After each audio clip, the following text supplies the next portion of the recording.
Tenemos una masa colgando de una cuerda que a su vez cuelga de otras dos cuerdas. La caja se encuentra en reposo. Encontrar la magnitud de las tensiones en términos de la masa, la gravedad y, si es necesario, los ángulos respectivos. Y la gravedad aquí es la aceleración gravitacional, no la fuerza gravitacional, que son dos conceptos diferentes. Lo primero que tenemos que hacer es visualizar las fuerzas que están siendo involucradas en este caso. La primera fuerza evidentemente es la fuerza gravitacional o fuerza de peso que se da en dirección del centro del planeta, o sea, en nuestro diagrama hacia abajo. También tenemos una fuerza tensión inicial que está en contacto directo con la cuerda. Y también tenemos otras dos fuerzas de tensión, cada una para las cuerdas que se encuentran de forma diagonal. Ahora, como tenemos tres fuerzas de tensión diferentes, lo más conveniente es colocar subíndices para poder diferenciarlas. Entonces vamos a llamar a esta fuerza de tensión a esta fuerza de tensión B y fuerza de tensión C. Bien, ahora la clave para resolver este problema es el punto de vista que escogemos. Si escogemos el punto de vista de la caja, sobre la caja solo actúan dos fuerzas de forma directa, la fuerza de peso y la fuerza de tensión B. Como no hay fuerzas en X, no se está moviendo la caja horizontalmente, entonces simplemente tenemos que emplear la ley, la segunda ley de Newton, para el eje Y. Entonces la segunda ley nos diría que masa por la aceleración en Y va a ser igual a la suma de todas las fuerzas en Y. Pero si escogemos solo el punto de vista de la caja, solo hay dos fuerzas que están ejecutando en Y.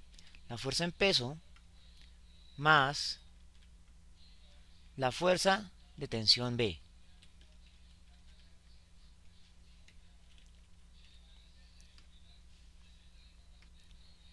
Ahora, como el sistema se encuentra en equilibrio, todo el término de masa por aceleración se convierte en cero.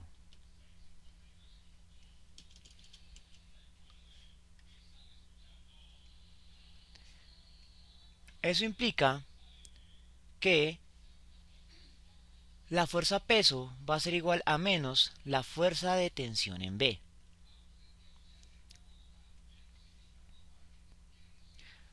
Ahora lo que hay que hacer es reemplazar la fuerza en peso por sus componentes, que sería la masa de la caja por la aceleración gravitacional en términos negativos, ya que la fuerza peso es un vector que va hacia el negativo del eje Y.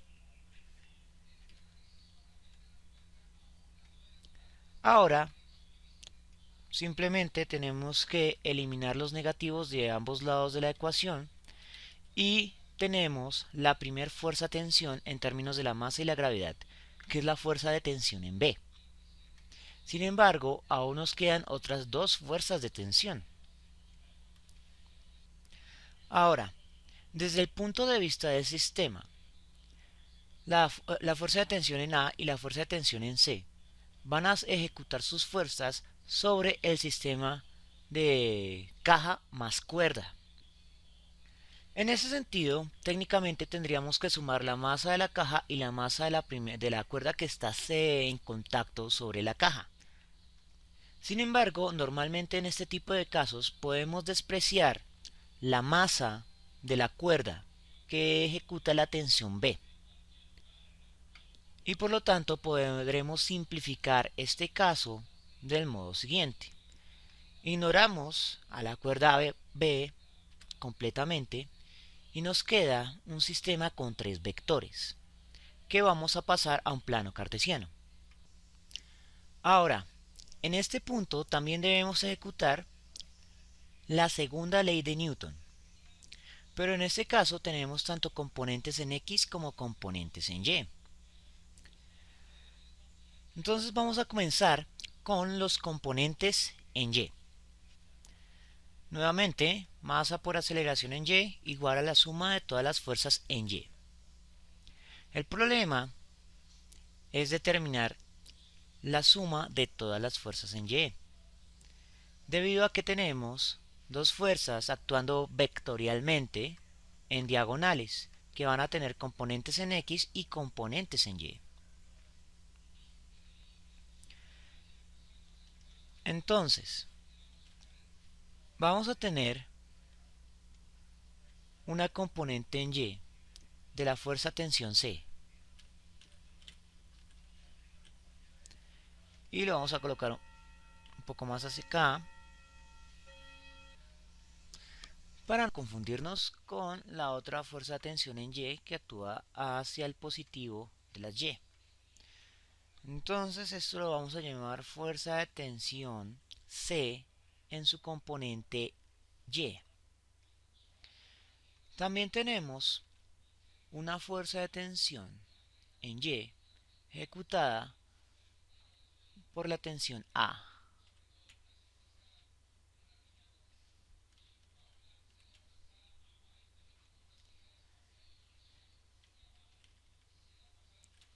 Que también vamos a denominar como fuerza de tensión A en Y.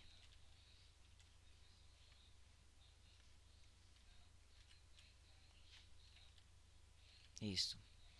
Entonces, para evitar confusiones, estos vectores, que son formalmente vectores en dos componentes diagonales, les vamos a colocar el símbolo vectorial. Eso se debe a que la magnitud de esos vectores va a ser superior a la magnitud de sus componentes en cada una de las dimensiones. Bien, entonces no tenemos más fuerzas en Y. Hemos ubicado las tres. Ahora simplemente las ubicamos sumatoriamente. Entonces, va a ser fuerza-peso más la componente de la tensión A en Y más la componente de la tensión C en Y. Ahora lo que hacemos es analizar el problema. El problema nos dice que la caja se encuentra en reposo, por lo tanto masa por aceleración va a ser igual a 0.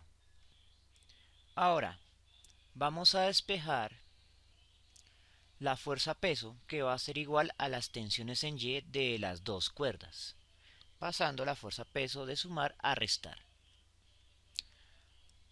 Bien, ahora simplemente tenemos que convertir estas fuerzas en expresiones que dependan de la masa y la gravedad. La primera y más evidente es la fuerza de peso, que es igual a menos masa por gravedad, y que como queda menos y menos, queda en un sentido positivo. Masa por gravedad debe ser igual a la fuerza por la tensión A en Y más la tensión C en Y. Ahora vamos a convertir estas dos componentes a expresiones que contengan la magnitud completa del vector. Esto se hace midiendo ángulos desde el eje positivo de las X. Entonces, el primer ángulo para la fuerza de tensión en Y, C en Y, la fuerza de tensión C, lo vamos a denominar como teta, y el segundo ángulo, que también se mide desde la positiva de las X, pero hasta la siguiente tensión, la vamos a llamar phi. Conociendo esos ángulos, que o se miden con transportador o se deducen de acuerdo a las leyes de los ángulos de un triángulo, entonces simplemente es a reemplazar por las identidades trigonométricas para la Y. Entonces, por ejemplo, para la fuerza tensión A en Y, eso va a ser igual a la magnitud del vector de tensión A por el seno de su ángulo. Y el ángulo en este caso es phi. Reemplazamos en la fórmula tensión en A, componente en Y, por su identidad trigonométrica. Hacemos lo propio para la tensión C en Y, que simplemente es repetir la misma forma, pero cambiando la magnitud del vector fuerza, tensión en C y el ángulo respectivo. Bien, vamos a dejar esta fórmula tal cual queda en estos momentos, porque no podemos avanzar más en este lado de la fórmula. Ahora vamos a hacer la sumatoria de fuerzas para el eje X. Entonces enunciamos la segunda ley de Newton para las X. Nos dice que masa por aceleración en X va a ser igual a la suma de las fuerzas en X. Como la caja se encuentra en reposo, esta masa por aceleración va a valer 0. Y ahora lo que nos resta es identificar las fuerzas que se están ejecutando en X. Entonces, hay una fuerza en X que está ejecutando la fuerza tensión A,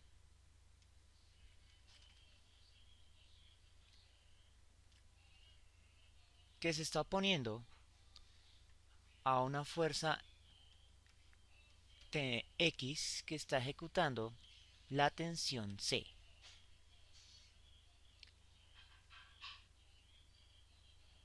El punto principal es que la fuerza peso no esté ejecutando ninguna fuerza en X.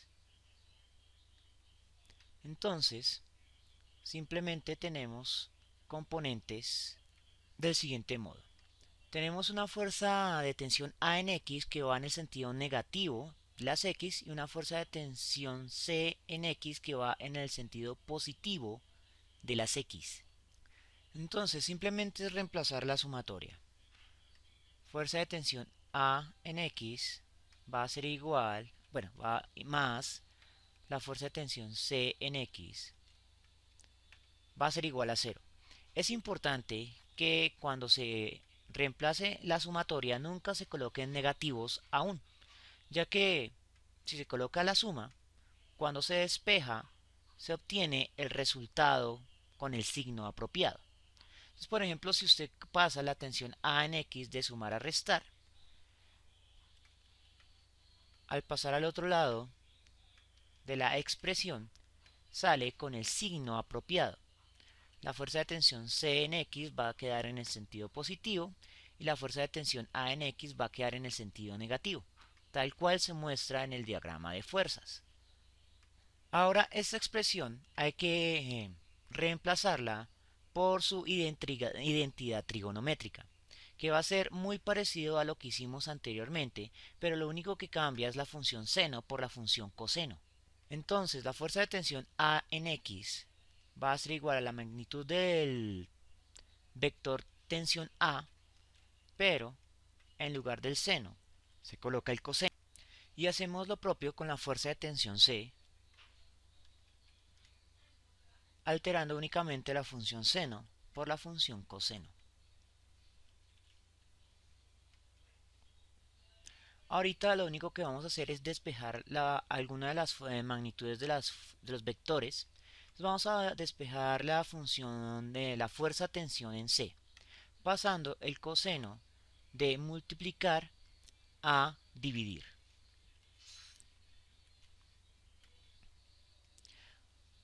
Ok, y ahora lo que vamos a hacer es reemplazar esta fuerza de tensión en C en la fórmula anterior por lo que vale en términos de los ángulos y sus respectivos cosenos. Entonces esto se va y unificamos las fórmulas. Sacamos factor común de la tensión en A.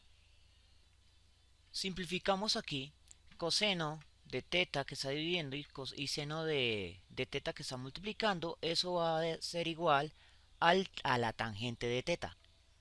Ahora lo único que tenemos que hacer es despejar la fuerza de tensión en A pasando todo lo que está dentro de este paréntesis de multiplicar a dividir al otro lado de la expresión. O simplemente mandarlo de forma inversa.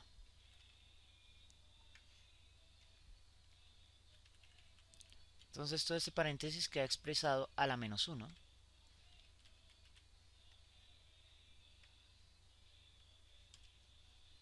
Y va a ser igual a la fuerza de tensión en A en su magnitud. Entonces lo reorganizamos para que nos quede más elegante. Y con esto hemos hallado la magnitud de la fuerza de tensión en A. Ahora, para hallar la otra fuerza de tensión, vamos a retomar esta fórmula que nos relacionaba las dos tensiones. Y vamos a reemplazar la fuerza de tensión en A por lo que vale. Entonces, sacamos la fuerza de tensión en A. El negativo es común para todo el término. Hacemos bastante espacio.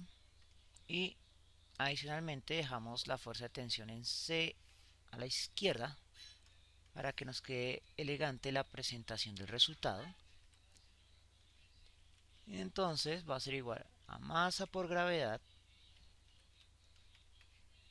por el coseno del ángulo phi dividido entre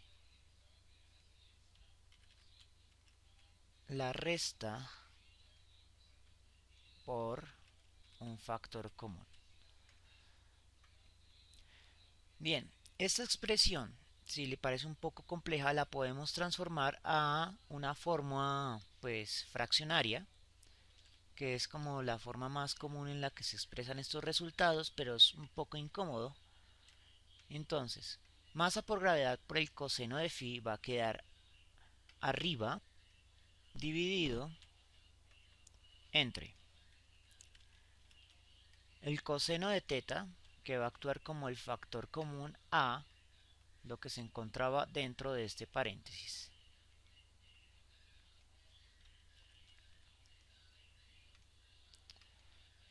¿Ok? Y con esto hemos hallado las magnitudes de las dos tensiones. Entonces observe que esta forma y esta forma son completamente equivalentes. Ya depende de gustos personales en cómo desee expresar un resultado. O linealmente, que le va a ocupar un solo renglón, o en su forma fraccionaria, que es pues más corta en sentido horizontal. Ya depende de sus gustos, la fórmula va a dar exactamente igual. Tal vez lo único problemático de este problema realmente sea identificar correctamente los ángulos, que deben medirse siempre con respecto a los positivos del eje X. Por lo demás, es solo álgebra. Entonces, espero que les haya gustado y nos vemos en una próxima oportunidad.